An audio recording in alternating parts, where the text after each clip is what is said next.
سترګې کې مې اوښکې وې چې له هر کور د افغانستان نه نن خویندې ورونه علما ځوانان د ټول اقشار د افغانستان راغلي دا یې موږ د ملي وحدت تمثال ده دا یې موږ د ملي ارادې نمونه ده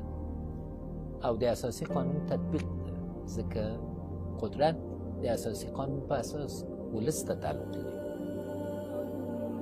دا د سپین سرې مور په خاطر د خدای پر لیاز باندې سره تېر سي سوله وکړي نور یې طاقت د جنازې د وړلو نه لرو مځکې تر غره پورې مو د قبرستانونو مو تر غرو پورې ورسېدله پر لیاز د خدای پر لیاز د خدای